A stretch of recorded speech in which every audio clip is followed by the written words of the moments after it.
baca ya. Kita baca ayat 4 sampai 11. Setelah itu kita akan ada sharing dan tanya jawab.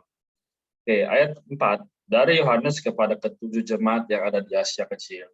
Anugerah dan damai sejahtera menyertai kamu dari Dia yang ada dan yang sudah ada dan yang akan datang, dan dari ketujuh roh yang ada di hadapan tahtanya. Dan dari Yesus Kristus, saksi yang setia, yang pertama bangkit dari antara orang mati, yang berkuasa atas raja-raja bumi ini. Bagi Dia yang mengasihi kita dan telah melepaskan kita dari dosa kita oleh darah-Nya. Dan telah membuat kita menjadi satu kerajaan, menjadi imam-imam bagi Allah, Bapanya, bagi Dialah kemuliaan dan kuasa sampai selama-lamanya. Amin. 7. Lihatlah, Ia datang dengan awan-awan, dan setiap mata akan melihat Dia. Juga mereka yang telah menikam Dia. Semua bangsa di bumi akan meratapi Dia. Ya, amin. Akulah Alfa dan Omega, firman Tuhan Allah yang ada dan yang sudah ada dan yang akan datang, yang Maha Kuasa.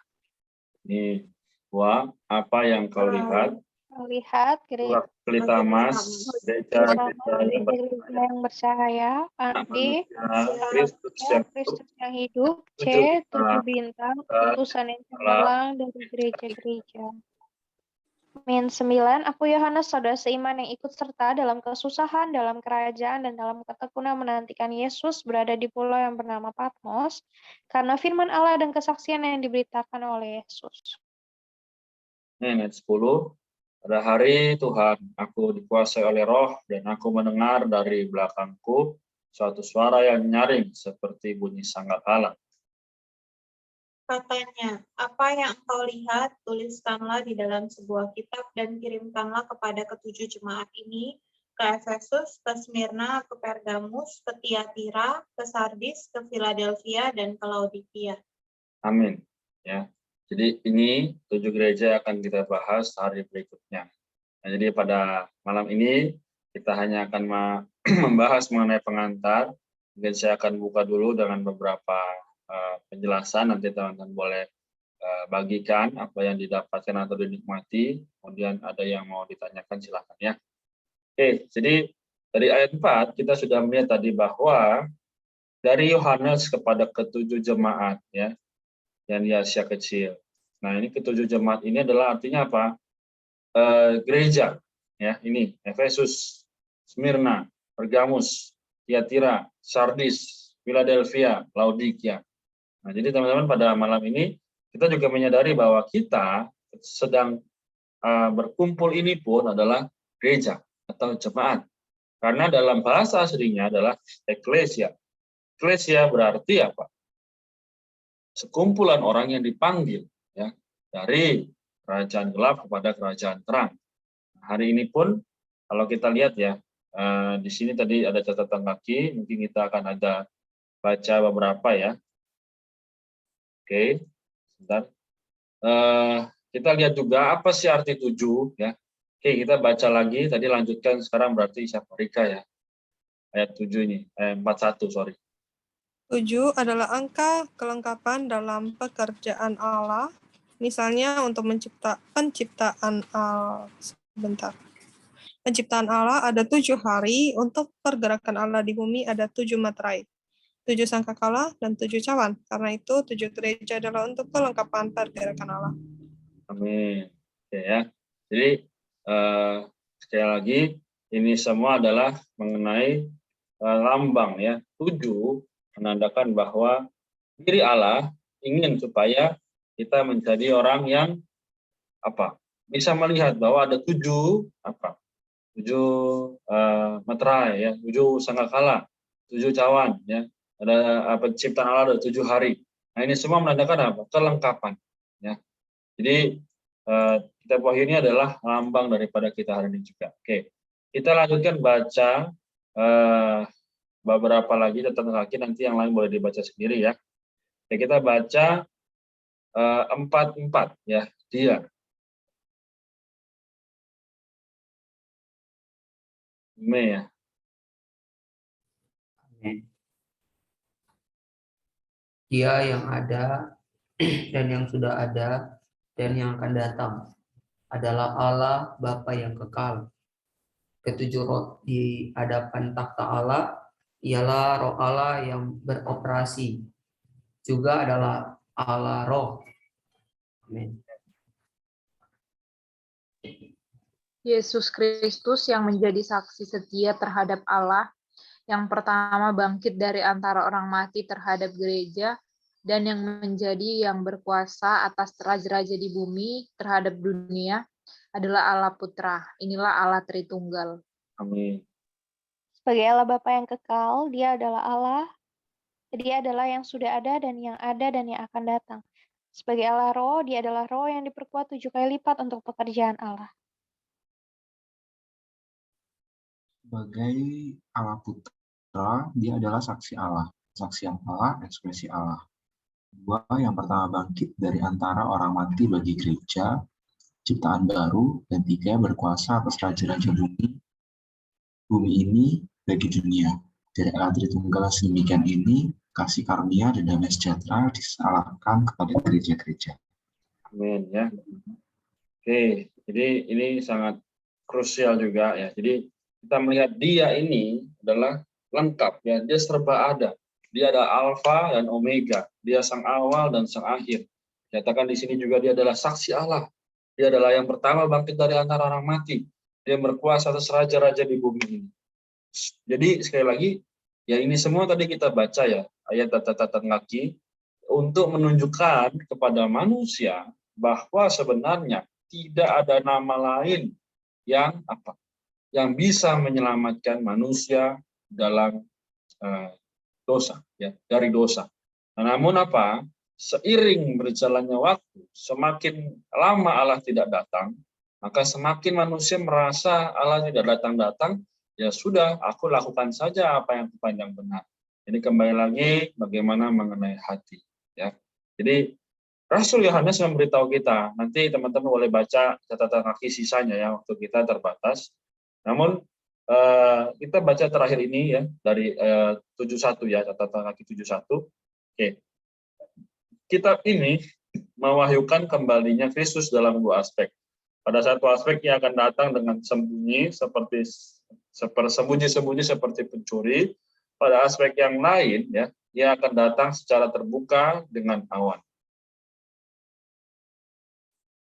Hal ini sesuai dengan Injil Matius 24 ayat 43-30.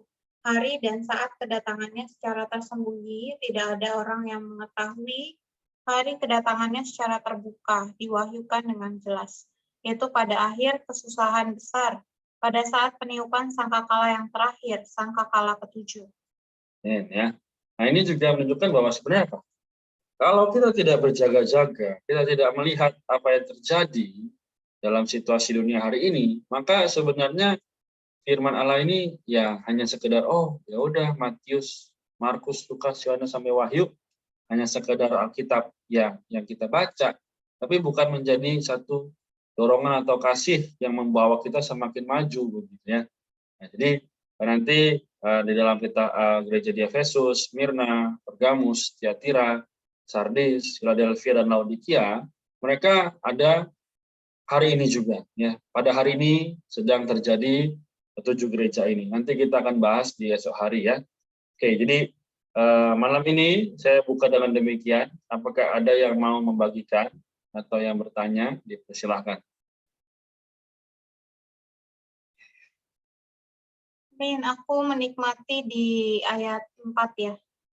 Khususnya di catatan kaki sih mengenai Asia kecil ya. Jadi kan Yohanes memang memberikan surat ini atau kitab Wahyu ini kepada ketujuh gereja. Ternyata di sini ada hal yang menarik bahwa setiap gereja itu identik dengan satu kota ya. Jadi satu kota adalah gereja. Jadi gereja ini diwakilkan per kota. Jadi setiap kota itu ada gereja. Setiap kota ada gereja. Bukan di satu kota ada banyak gereja ya. Jadi hari ini aku juga kembali terkesan bahwa gereja ini bukan gedung, bukan pabrik, bukan oknum tertentu, tapi gereja ini khusus orang-orang yang terpanggil keluar. Orang-orang yang sudah diselamatkan, orang-orang yang mengikuti diri Tuhan ini juga ada di satu buku ministry ya, kalau misalnya ingat gitu. Aku juga terkesan di sini ternyata gereja ini ada dua hal ya. Yang pertama gereja lokal, yang kedua adalah gereja universal ya. Di tengah-tengah dikatakan mula-mula dalam Matius 16 ayat 18 diwahyukan bahwa gereja bersifat universal.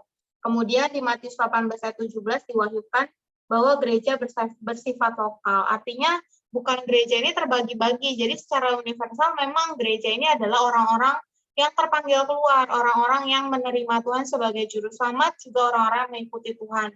Tapi secara administrasi misalnya ya, aku di Tangerang Selatan ya, berarti kan aku berada di gereja di Tangerang Selatan. Nah, kan di dalam hidup gereja kan kita pasti ada hal-hal yang perlu diurus ya. Misalnya kita administrasinya seperti apa dalam hidup gereja, kita ibadah atau bersidangnya bagaimana, di mana gitu kan nggak mungkin secara universal kita kumpul gitu ya. Maksudnya di satu bumi itu kita kumpul, ayo kita setiap minggu, itu kan nggak mungkin. Jadi pada akhirnya gereja juga dibagi ya, bukan terbagi terpisah, tapi secara administrasi terbagi menjadi gereja-gereja lokal. Tapi aku juga terkesan di sini ya, tanpa gereja lokal tidak akan ada pelaksanaan dan pernyataan gereja universal.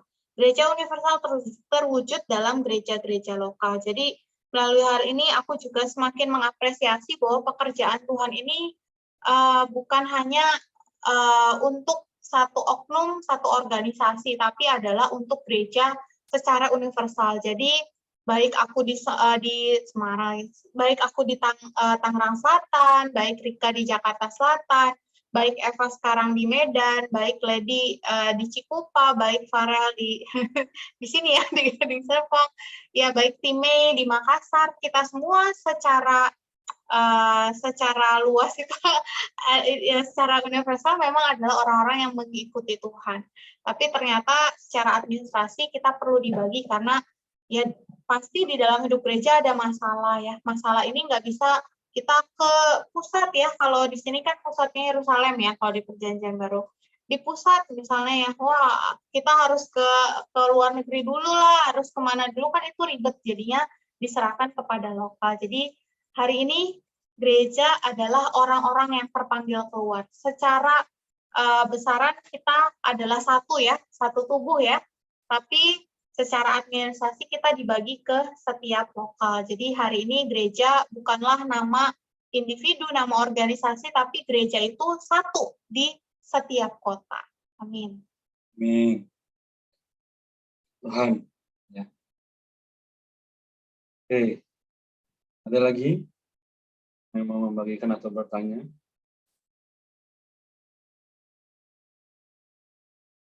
Dari Rika, Ime, Eva. Dari aku paling sedikit aja Kak, mengenai pembukaan dari Wahyu ini ya, ayat pasal 1. Di sini kan aku agak terkesan ya, di mana Allah mengatakan bahwa dia adalah Allah Alfa dan Omega, itu yang awal dan yang akhir gitu. Jadi Allah ini ya sudah mengalami, bahkan ya yang menciptakan dan yang memiliki gitu, dan dia sangat besar gitu. Jadi aku karena ini udah masuknya zaman sekarang kita ya, aku kembali diingatkan saja bahwa sekarang ini adalah di situ kan banyak perintah ya tentang siapa yang bertelinga hendaklah ia mendengar gitu. Jadi dari sini juga aku menikmati bahwa kita perlu mendengar sehingga Allah kita yang besar ini sekarang. Itu sih yang aku dapatkan sedikit. Amin. Thank you. Yang lain ada lagi yang mau menambahkan atau bertanya?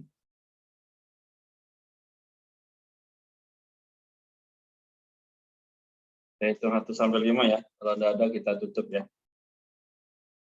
1, 2.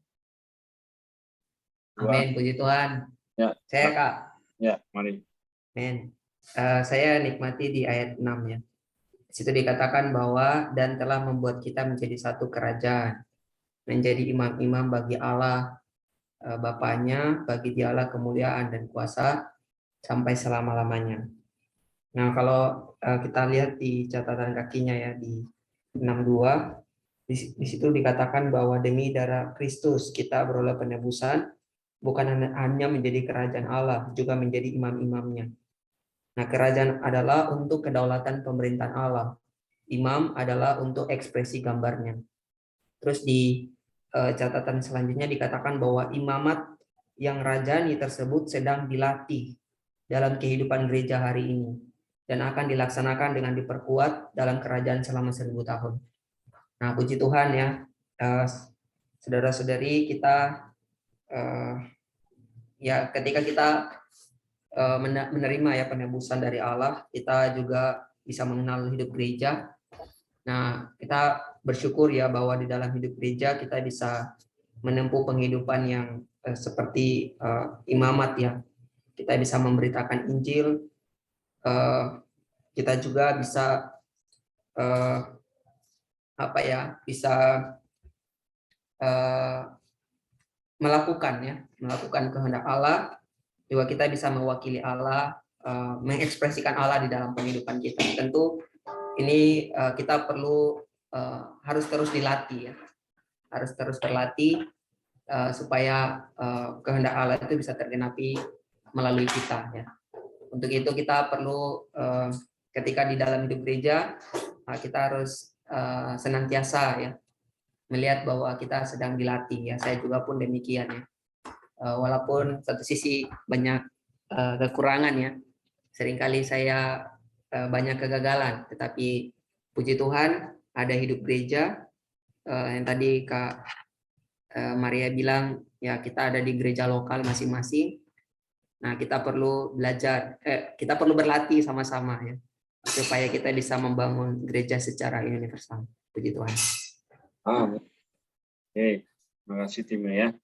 Rika dan timnya saling melengkapi ya untuk bagi nikmatnya, sharingnya. Oke, terakhir ya, kalau ada yang mau lagi silahkan, yaitu 1 sampai 5. 1, 2, 3, 4, 5. Oke, jadi kita lihat ya bahwa sekali lagi singkat aja, kita menyadari bahwa hal ini tidak bisa dilihat dengan kasat mata. Hal ini tidak bisa dilihat juga dengan pikiran manusia. Ya. Jadi bagaimanapun situasi kita hari ini, tadi Kak Maria, Rika, dan Timmy sudah membagikan ya bagaimana hari ini kita adalah gereja, kita adalah umat kerajaan. Maka jika kita adalah umat kerajaan, ya dia adalah Alfa dan Omega, maka sang raja tersebut memiliki ketentuan-ketentuan. Dan bagaimana kita dilatih ya sesuai dengan ketentuan tersebut. Ya kalau kita tidak mau dilatih, kita bukan umat kerajaan, gitu ya. Jadi sekali lagi dalam ayat-ayat tadi, ya sampai di ayat yang 11 dibilang, apa yang kau lihat tuliskanlah di dalam sebuah kitab dan kirimkanlah kepada ketujuh jemaat ini. Jadi artinya sang raja memerintahkan Rasul Yohanes untuk menuliskan apa yang dia lihat. Ya. Jadi teman-teman artinya apa? Kesudahan dunia semakin dekat. Hari ini siapa yang mau hidup bagi Tuhan? Terutama yang mau hidup murni, tanda kutip, bagi Tuhan. Nah, ini harus kita lihat baik-baik. Karena banyak orang yang mungkin beribadah dalam hatinya. Tapi ketika ada masalah, ada situasi, ada hal yang tidak bisa diterima, terjadilah apa? Dia tidak lagi sungguh-sungguh datang pada Tuhan. Mungkin dia datang ke tempat ibadah, tapi tidak melihat bagaimana kehendak Tuhan. Jadi dari ketujuh gereja ini, beberapa hari ke depan kita akan bahas di mana ada yang mungkin kekuatannya sedikit, tetapi percaya pada Tuhan. Ada yang meninggalkan kasihnya yang mula-mula. Ada juga yang merosot. Ya. Ini adalah bagaimana kondisi hari ini. Tergantung bagaimana hati kita. Maukah kita dengan sungguh-sungguh belajar? Berlatih misalnya, mengasihi Tuhan sepenuh hati. Berlatih untuk datang pada Tuhan setiap saat. Berlatih untuk membicarakan Tuhan kepada orang lain. Nah ini semua adalah kehidupan yang seharusnya. Namun dalam prakteknya memang sulit, tapi bukan berarti tidak bisa. Karena itu marilah kita latihan sama-sama. Semoga hari demi hari kita semakin dikuatkan dan diteguhkan ya. Oke, saya rasa kita cukup sampai di sini. Kalau begitu kita akhiri ya. Setelah ini kita boleh kembali beraktivitas atau beristirahat. Tapi boleh kembali renungkan ya. Apa yang tadi kita baca? Apa yang kita lihat? Apakah kita sudah hidup sesuainya atau malah kita hidup sesuai dengan diri sendiri? Ya, demikian. Karena itu, adakah yang bersedia untuk mendoakan kita semua malam hari ini? Aku doa deh. Amin. Silakan. Mari kita bersatu dalam doa. Terima kasih Tuhan, Dikau memanggil kami, Dikau juga menyelamatkan kami masuk ke dalam hidup gereja. Kami juga mengenal bahwa perkenan-Mu ada di dalam gereja. Karena itu, sebagai orang yang terpanggil keluar, kami mau belajar terus berlatih hidup dalam gereja, belajar melayani Tuhan, memberitakan Injil, juga membawa teman-teman kami juga mengenal Tuhan. Sehingga melalui kami, banyak juga orang diselamatkan. Tuhan berkatilah Rika, berkati Time, Eva, Lady, Farel, Rena, juga diriku. Di dalam setiap pembacaan firman ini, kami juga beroleh kekuatan lagi. Kami boleh beroleh pengenalan akan Tuhan. Tuhan, dapatkan mereka semua mahasiswa yang ada di sini semakin cinta Tuhan, semakin mengenal firman Tuhan, sehingga firman yang mereka kenal boleh membawa mereka tetap sukacita dan juga ada damai sejahtera. Berkatilah kegiatan mereka di kuliah mereka masing-masing maupun pekerjaan. Tuhan yang berkati, Tuhan yang pelihara, bahwa mereka tetap tinggal dalam hidup gereja. Tuhan Yesus, kami cinta padamu. Amin. Amin. Oke, terima kasih ya Maria. Kalau begitu kita stop recording ya. Kita sampai di sini.